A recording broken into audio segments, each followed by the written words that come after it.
Welcome back to Ask a Coroner, the podcast where we answer the questions people have always wanted to ask about death investigations. I'm Mark Hammond, Boyd County Coroner. I'm Bailey Rucker, Deputy Coroner.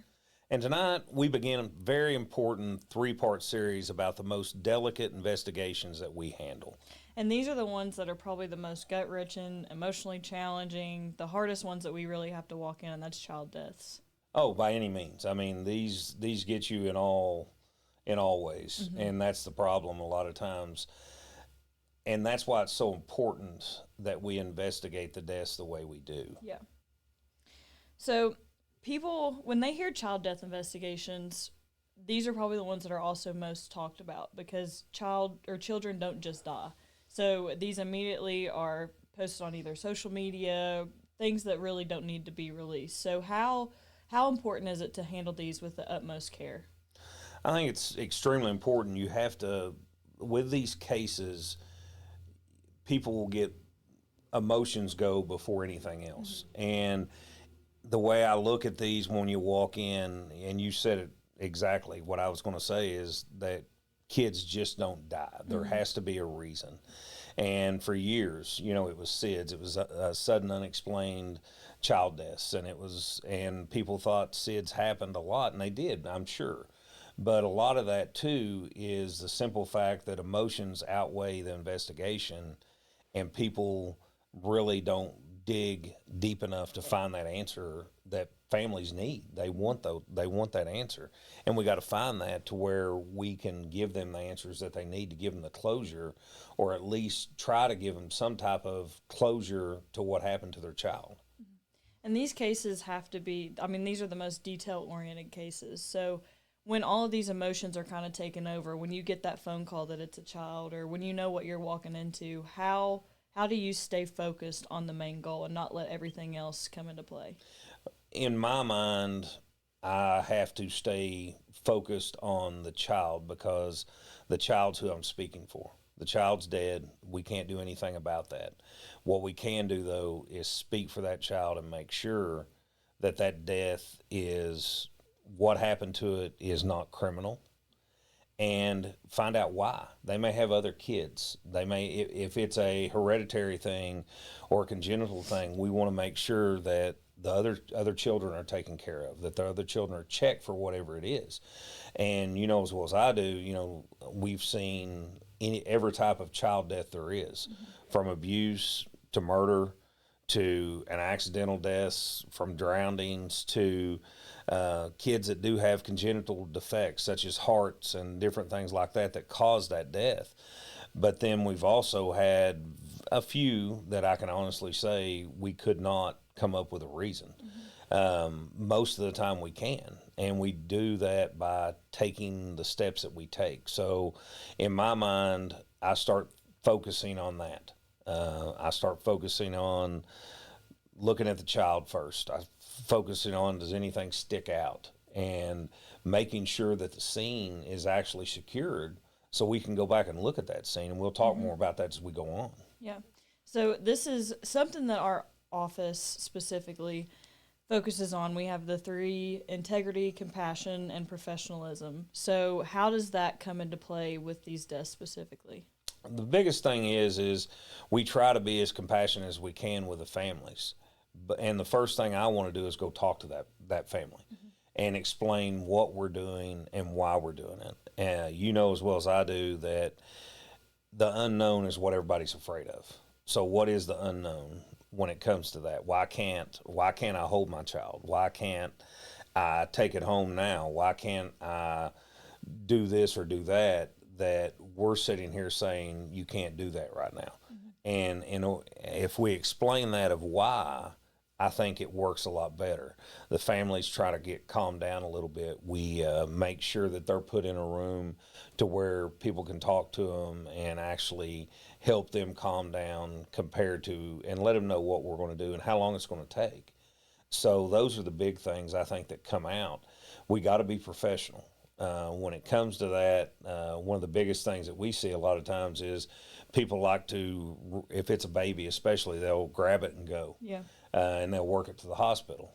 And then who's more compassionate than nurses at the hospital of, oh, I want to hold it, I want to clean it, I want to get it cleaned up, I want to do this, I want to do that. And the hardest part is looking at them and saying, no, you can't touch it. Yeah. We have to do this, we have to do that, because we don't want to lose any evidence. And we've had cases come into the hospital that's been abuse. We've had cases that's been natural deaths from a child, and we've also had an overdose. We had an overdose a couple years ago, and that overdose was like 8 months, I think, is what it was, and had got a hold of fentanyl. And so at that time, everybody was like, wow. We had a death in Boyd County of a 2-year-old that got a hold of fentanyl. And so at that, we sit there and we wait, and time is on our side. And I never want to get in a hurry. That's the big thing, is you got to take your time, you got to be methodical, and you got to take the certain steps that has to happen. And if you don't, you're going to miss something. So I always tell everybody that, never get in a hurry, never. Take your time, the scene's yours, work it. And if you work that scene, it will give you the answers you need. And that's the never get in a hurry. That's how details get missed, little tiny details that can affect the entire case. But also you made the point of it's not just emotional for us. That's that family's worst day. They never expect for their child to die. So how do you handle their emotions as well and explain to them, like, this is an investigation. We do want to give you the answers that you deserve. We understand it's an emotional time, all that stuff. Biggest thing is to talk to them off the bat. I like to see the child first, but then my next thing is I want to talk to the family. And by then, if it's at the hospital, they have numerous, they may have 10 or 12 people there. And a lot of times we will separate them from those people just so I could talk to them, because I want to talk to them one-on-one. I want to be calm when I talk to them. I want to sit down and really talk and say, okay, this is what's going on. This is what we're doing. This is why we're doing it. If it's a baby, if it's an infant younger than 1, we have it's an 11-page form that we fill out, and it's a national form that's used, and it's called a SUDA form, and and what that is, it asks everything known to man. It asks, about their about the birth. It asks about their pregnancy, who the doctors were, what medicines they took. We do so much more with a case like that, and we're not talking minutes, we're talking hours. So I want the family to know that, I'm here for them. I'm here to get them answers, but you got to let me work to get those answers. And it may be an hour before I come back. It may be 30 minutes, but just give me time. Go back out and sit with your family. Once everything's done, then yes, you can see your baby and we'll take care of that, or see your child and we'll let you take care of that. The biggest thing I think people need to remember is a lot of people will say, they've lost a child. They've been through enough. But if without that investigation, they're going to be haunted forever of why that child died. Yeah. As a coroner, as a medical investigator, as a death investigator, our whole job is to make sure we can give them a reason. We can give them some type of reason, hopefully, when everything's said and done, of why that child died. Yeah, and that kind of answers my next question for you, is why investigate in such a tragic time? Because everybody needs answers. Everybody deserves answers. And that's exactly right. And we've seen it, and that's where emotions sometimes run high, is why are you doing what you're doing now? Why are you investigating so hard with this child compared to an adult coming in, and you let the family come back and you let them see it and things like that? Every case is different, and every case requires something different. And we'll get into this, when we're talking about different parts of what we do and why we do it. But just like with a child case, if we go back to the house and the child was sleeping on a couch, and we think that couch, if the baby may have rolled over or got wedged, we're measuring from the floor to the couch where the baby was.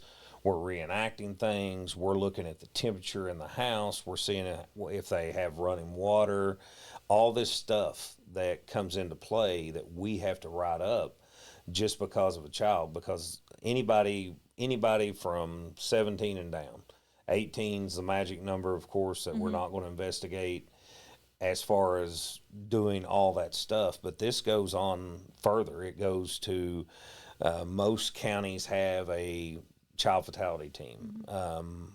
The state has a state team that looks at things, and all that is put into place. And I can give a lot of examples of that, of why that's important to figure things out like that. Yeah. And the review teams, I think, really come about in the last few years, especially just like from the time that I've been around, that I didn't know about. And it's something that maybe other people don't know about, and their role that actually plays into this investigation. Because once we have all of our paperwork done, we send everything to them and make sure that everything is thorough, everything's done right. They have all that information, and then they can kind of categorize and also do their own type of investigation with it. And that's exactly right. The team's made up of several people. I mean, you're talking 20, 30 people's on that team, including doctors, including specialists with pediatrics. And they live by that philosophy too. Kids don't just die. There's a reason. We know that the leading reason for a kid's death is an accidental death, whether that be a drowning, whether that be getting hold of a weapon, whether that be, getting wedged in a couch. A lot of parents will co-sleep. We see co-sleeping a lot. We see rollover deaths a lot. And in order to figure that out or find out what truly happened, you have to investigate it. And that's where, even though people's like, well, why do you have to do it now? This is the worst day of their life. A parent shouldn't bury their kid. Yeah. Heard that last night with your case. You had a case, and the gentleman was in his 50s, but the mom was still alive, and she was the next of kin. And that was the one thing she told me was, it's not supposed to be like this. Yeah. But at the same time is of an essence to us. We want to make sure that we don't miss anything, and we only get one shot to make sure of that. So we want to make sure that that's done right. Okay, so now I want to go through, we've done some scene work, talked about some scene work in past episodes and stuff, but this one is a little different in terms of how it's worked from start to finish, reenactments, photography, all that stuff. So walk through kind of step by step, leading up to the call, getting dispatched, and being on scene. What does this case actually look like? So what happens first is, normally we do not carry our pediatric paperwork with us. That's something, and it's because hopefully, we may do 6 to 8 of those a year compared to everything else that we deal with. But at the same time, my first thing is to print off the paperwork, because I want to make sure I have everything with me when I go. Computers make that a lot easier now. So we get the paperwork. One of the first things I do is, if we have 2 scenes, we have a home or wherever the death occurred at, and it's notorious that person will get worked into the hospital because they're young. Yeah, and absolutely. In turn, when that happens, one of the things that we do is we make sure that wherever that originated at is locked down. And when I say locked down, we want to make sure that there's a law enforcement officer at that scene and doesn't leave. Because if they leave, then we have to get search warrants. We have to get consent to search. So there's a lot of things that we have to do that we normally wouldn't have to do if somebody was there. This is something that 9 times out of 10 we're also going to call state police for, like how we said we would call them for different, like, fires, crashes. This is another thing that they're probably going to call. And you're exactly right. They're the first person I do call. We have local law enforcement, but the first people I call is usually KSP, and get the Kentucky State Police there, because they have detectives. They got a lot of resources. They're used to working with us. They're used to working with kids. And I've had local police officers that'll say, well, there's nothing wrong. Why are you doing this? Or why are you calling them in? And the answer is, until I prove nothing's wrong, then something's wrong. Yeah. And we have to prove that. So If the case is at the hospital, we get KSP involved. They come to the hospital. Their detective does. They also send a trooper to the scene, and that's locked down. From there, we will work at the hospital first.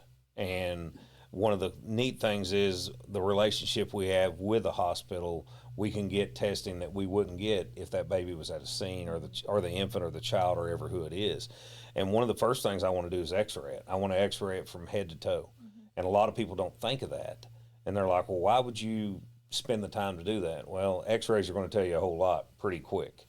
So we get the X-rays, and then we can check that off the box. Why is that important? Well, probably, I would say 10 years ago now, we had a great case that we had an infant that died, and in turn, that child, we X-rayed it at the hospital, and it had a skull fracture right behind the ear.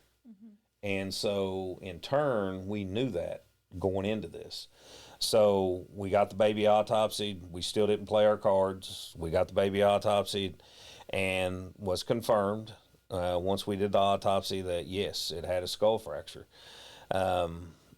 We brought in the mother. We brought in the boyfriend. Separated, started talking, and come to find out what had ended up happening was the child was crying. Mother didn't get out of bed. The boyfriend did, and couldn't get it to quit crying because it was hungry, and he used the palm of his hand to hit the head right behind the ear of this child till it quit crying. And in turn, it fractured its skull and killed it. And once the interview started rolling, this boy admitted to it. I mean, we had a confession to this, but we also had concrete evidence. And that's the hardest thing with kids that people don't realize is sometimes a kid's case, a baby, a child, whatever it is going to take a lot longer. We've had up to a year before we've charged somebody with that child's death, because it takes that long to have that concrete evidence that you need to do the prosecution and convict somebody. We've got cases out now that goes back to all the way to 2022 from a little girl of a case, and we won't even get into that. But you know, it's being methodical is how you get your answers that you need. I always tell everybody, you know, emotions are one thing. You got to take emotions out of it. Emotions have to go away. You have to be kind. You have to be compassionate, because I would want somebody being compassionate to me, but I have a job to do, and that job's going to be done the best it can. And, you know, for as long as you've worked the office, probably 99% of child cases, I work. Yeah. I work myself. Because, and a lot If of you're times, home, you're going. Yeah. And a lot of times deputies are lost because they don't do that. And that's kind of my fault. But, there's been times I've been out of town and I've walked people through. My next call, when we talk about calls, is to Child Protective Services. Yeah. And I call them usually while I'm on my way to the scene, because they're going to be a great resource for me. They have a specialized team that handles those, and they handle all the child deaths. So we have a very good working relationship. And the first thing she'll say is, you know, what do you think? Well, I don't know, but this is what I've been told. So I've got this, and this, but yes, I want somebody to come. Boom, I'll have somebody en route. They always have somebody on call. And so they arrive sometimes before we arrive, and they work hand in hand. And one of the things I do when we get there is I'll look at the child, but as far as doing anything, I won't till I get the detective there. Once the detective gets there, then we all three start working what we need to do. And I think that really matters too, is you got to remember, you got to collaborate. You're only as good as you let yourself be by surrounding yourself with other people a lot of times. So those other people that have expertise in what they do are going to throw things at me that I'm going to forget or not realize. And I think that becomes important. Yeah, it becomes extremely important. I think even a learning curve for me and you a couple years ago on a child death was the fact that this child had bruises that were maybe less prominent, and then the ME actually told us if we let the blood drain for a little bit after the autopsy, those bruises the next day would be way more prominent. We could take better pictures of them and actually see their stages of the bruising. And that's true. And we did that. Yeah. We actually had the child, and that wasn't an infant. We're talking, this child was a toddler. And in turn, that was one of the things they said was, make sure that you get this and make sure that those bruises are done again as far as photographs go. So what did we do? We pulled the toddler out. We had KSP up there, and we measured those bruises. We documented those bruises, and that's going to matter. Yeah. It's going to matter in court. It's going to matter everywhere that we take that case. And that case hadn't gone to court yet. But, one of the things that I noticed, and a lot of people, it goes back to emotion, is they see, oh, that baby's cute, that baby's this, that baby's that, or the infant's that. I've got a pretty good eye when I walk in. I'm like, wait a minute, there's something wrong. Yeah. That shouldn't be like this, or this shouldn't be like this. And I think that matters a whole lot, because having that eye and being able to point that stuff out would be a whole lot different. And if you don't know what you're looking for, it's just real specific stuff. And so, you got to remember, babies are a lot more flexible. They can handle a lot more injuries than what an adult can handle a lot of times, because adults get fragile to where an infant, they have a lot of cartilage that's still elasticity and things like that. We can tell the difference if it's a CPR, for instance, and CPR is done and they have 6 ribs broke. That's highly unusual to break 6 ribs on a child compared to breaking 6 ribs on an adult. That happens all the time. You know that. So I think things like that is what really becomes important, that you're going, oh, wait a minute, that's a clue, compared to it's not a clue if it was an adult. Yeah. And that's like one thing with you said, when they get worked in the hospital and we get that chance to do an x-ray, which we would, even if they weren't at the hospital, we would take them to do an x-ray anyways. That's just part of the investigation. But you can see different stages of injuries with fractures and stuff too that really are a game changer in terms of the investigation, to see if it was an abuse case, or if, this didn't heal all the way and it was kind of a repetitive injury. Jeez. Long word today. And you're exactly right. And what really helps is, even with an adult case, and when we get to the hospital, we want blood, we want urine, we want all this to do testing. And one of the things that really was a golden ticket for us not long ago was, and this is probably goes over a year and a half back now, but we had a kid that he was, I think, 2 or 3, laid down for a nap, didn't wake up. Mom calls 911, medics get there, boom, rush him to the hospital, ends up deceased. But the good thing was, we were able to get urine. And I remember this day. We're sitting in the trauma room, the detective's waiting, I'm waiting. This kid has no bruising that you can see, so we know that trauma is not the cause. He really doesn't have a lot of medical history. So I'm sitting there waiting for that toxicology to come back. I'm waiting for the urine, because they had urine for us. And we wait. And the detective's like, what's taking so long? What's taking so long? And I'm like, I think the longer it takes, there's something in there. Sure enough, it came back with fentanyl in it. And now we were able to, right then and there, we knew that kid didn't get fentanyl from the hospital. It didn't get fentanyl from EMS. So the only place it could have got it was the house, which in turn the caretaker was the mother. The mother was charged with the infant's or the toddler's death after that. The kid was, I think, 2 or 3.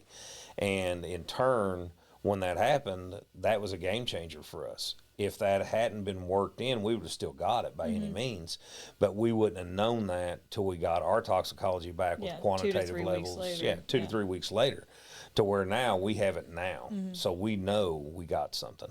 And things like that really help us tremendously when we are investigating to just see which way we go. A lot of people, I heard a thing yesterday, I was reading something to do with forensics, and it said, people get a lot of tunnel vision with any investigation. Doesn't matter if it's a kid or if it's an adult. One of the things you got to remember is never have assumptions going into something. Never assume anything when you're going into it. Don't judge. And everybody's bad to judge. But as an investigator, if you're judging, you're going to go down the wrong path. There's a different type of bias that you have to completely block out as Yep. soon as you walk onto a scene. And you have to take that all the way out of everything. Yeah. You take all the bias out of it, and then you say, oh, okay, this is this is why. And I think I've told you for years, follow the evidence, and it'll lead you where you need to go. You just got to wait for it. And sometimes patience is hard for anybody. Kids are really special to me because, I like to go on autopsies for kids because I want to know. I want to know what's there. And an autopsy on a child compared to an adult is probably 10 times worse than anything you'll see or be involved in. It'll change your life forever, but it'll also give you the answers that you need. Yeah. So back to the scene work. Say that the child got worked into the hospital. You've done your x-rays and stuff. Where do you go from there? What's your next step? Next step is interviews with the mom and dad or whoever the caregivers were. We want to know if the infant was asleep. We want to know who placed the infant asleep, and we want to know how they placed it. We want to know how it was found because that matters tremendously to us. We talk to the family. If it's below a year or below, then we fill out what's called the SUDA form, which is the sudden infant death investigation form that's out there.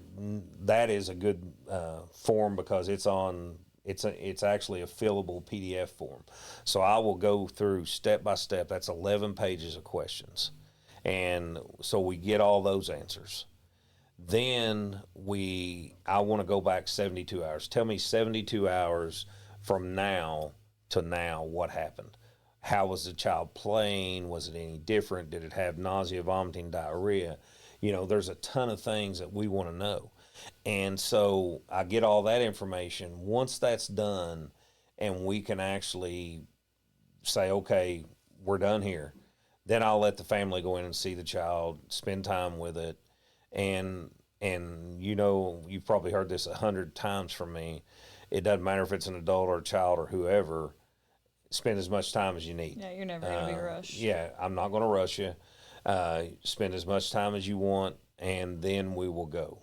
Once that's done, I ask the family, hey, can we go back to your house or wherever the accident was, whatever happened. We need to go back there because we have to reenact it. And everybody thinks that is probably the most cruel thing you'll ever do is reenact that with the people that just lost that child. What happens is perception is one thing. When we actually do the reenactment, we see the truth. Mm-hmm. And we see how the child was laying. We see how the child was found. We see who found it. And your perspective of that a lot of times is completely different than what the truth is once we reenact it. Mm-hmm. And we have dolls. We have what's called Sudaf dolls, and those dolls are pretty much just blank beanbag dolls. We don't try to make them anything because we don't want them to look like any other child. Any realistic, yeah. So we have an R or we have a B and an F for the back and front. And we'll say, okay, show us how the child was placed. When you laid it down, how was this? We also start the investigation at the house. And that takes hours because we're measuring everything. We're looking in refrigerators. We're getting the temperature of the room. We're getting the temperature that's set on the thermostat. We're looking to see how tall something is. We had a case it's been years ago now, that I worked, and it was actually flown to Huntington, but it was a case of where a child was shook. So it had shaken baby, and it was alive at King's Daughters. Of course, they took it on to the trauma center at Cabell, ended up dying there. We took possession of that, or took jurisdiction of that, and worked the case. And a year later, we ended up charging both. We charged the dad, or the boyfriend. I can't remember if he was the dad or boyfriend, but that's who we ended up charging with that case. But it took a year because all kinds of testing behind the scenes had to be done. Mm-hmm. I waited and waited and waited, and that was a long year because I knew that child was abused. Yeah. Knew it. But what they tried to say was the child rolled off a mattress. They didn't have a bed as far as a frame, so they had box springs and mattress in the floor. The floor happened to be a tile floor, and in turn, that was the story, was the child, they woke up and the child had rolled off and was in the floor, and that's how they discovered it. And we were able to prove that theory wrong. Number one, kids can fall 100 times, and 9 times out of 10, from a certain height down, they're not going to get hurt. Mm-hmm. They're not going to fracture a skull. They're not going to do those things. Mm-hmm. And so that's been proven time and time again. That's on our side when we look at things like that. So, but measuring that and going to court and saying, okay, that was 18 inches off the ground, and a kid can fall from X height and be fine 100 times, 99 out of 100. Yeah, one time something's going to happen. But this isn't the time, and this is only 18 inches off the ground. Mm-hmm. And so doing that, we were able to back that person into the corner telling that story and disprove all that through facts. And facts is what helps you win cases. Facts is what helps you get answers. Mm-hmm. I think part of like the interviews, how important it is to separate whoever the caregivers are. If there's two caregivers, you're going to separate them, because if one little tiny detail is differentiated in that one story, then you can really harp on it and get to the truth from there. Exactly. And I call it, I don't know if it's a gift or whatever you want to call it, but you know, one of the things, and people notice this, is I never write anything down to begin with. I'll sit here and we'll talk just like we're talking, and I can remember those things. Mm-hmm. Then I'll write things down. Then I'll come back and ask that question 2 or 3 times, but different, mm-hmm. to get different answers, to see, you know, what exactly this is. And that becomes important. You know, interviewing becomes important. That's another reason we use, you know, KSP a lot of times, is their detectives are very, very good at interviewing. They're highly trained in it. Yeah. And that helps. That's another resource that we can use. So I think all that comes to play so we can give the answers we need. And a lot of times the case, you know, we'll get done at a house, or we'll get done at a hospital or wherever we're at. And one of the things that Child Protective Services will ask, what do you think? You know, do you think there's something here? And I'll give an honest answer, yes, no, maybe. And from there, then they'll decide if that special team is going to handle things, or if they're going to give it to a regular Child Protective Services worker that can handle it for them. Mm-hmm. And so that frees them up if we're thinking, okay, you know, there's really nothing here. It's going to be a natural death due to whatever. This past year, we had multiple kids that died from natural causes. Mm-hmm. One was a heart transplant. There's different things that happened to those kids that medically is why they died. But again, those were investigated exactly the same way as we would any other child. Mm-hmm. And a lot of these cases, well, all of these cases are going to require an autopsy.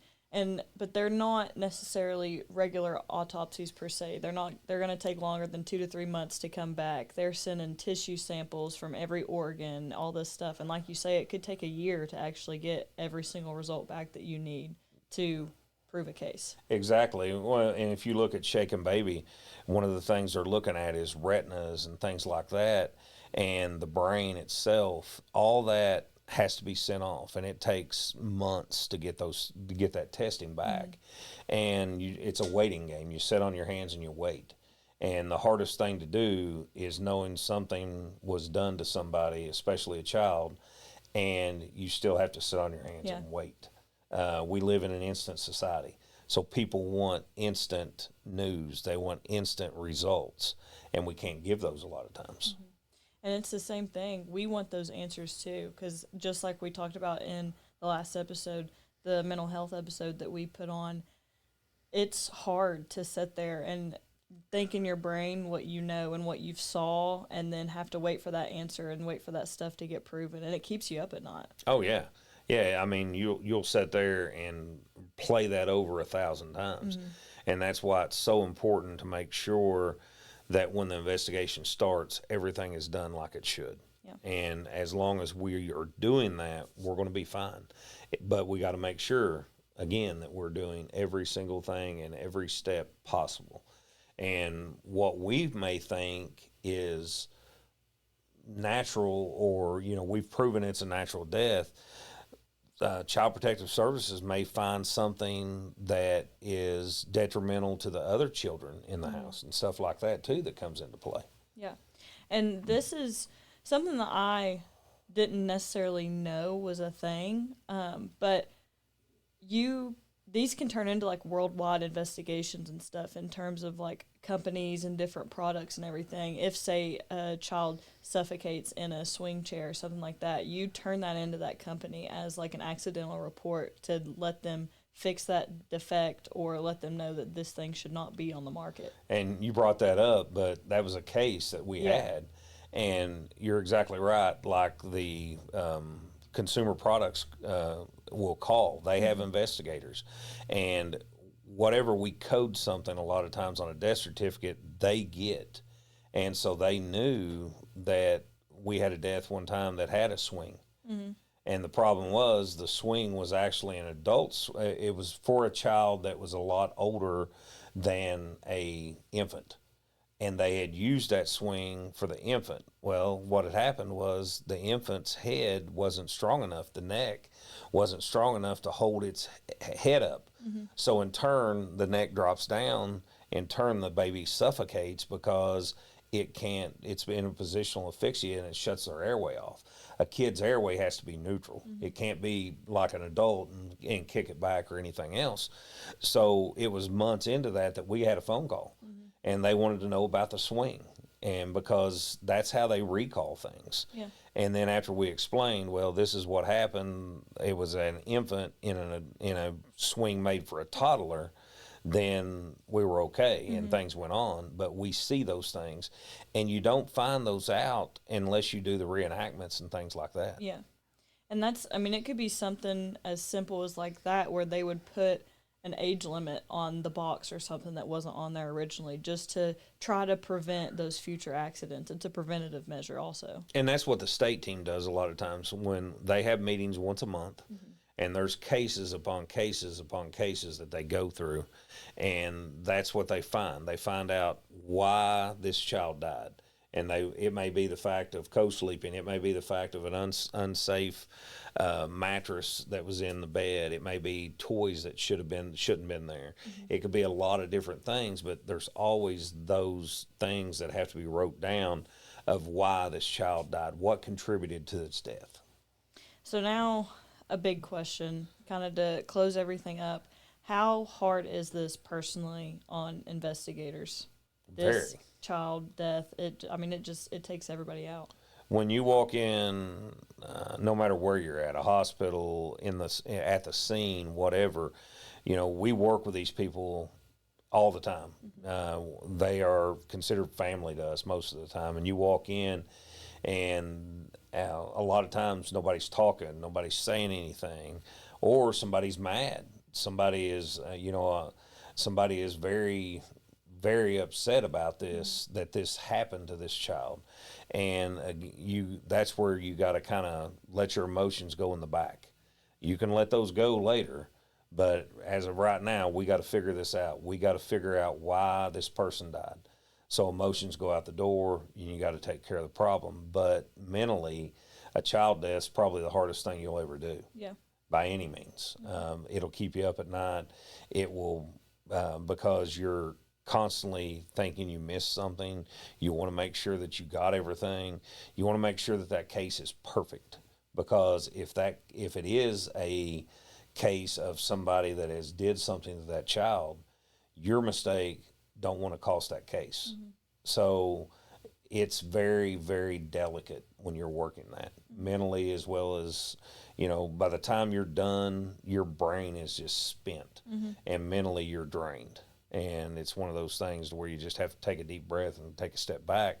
And we have people that work for us that have kind of changed, their whole life has changed over a child's death.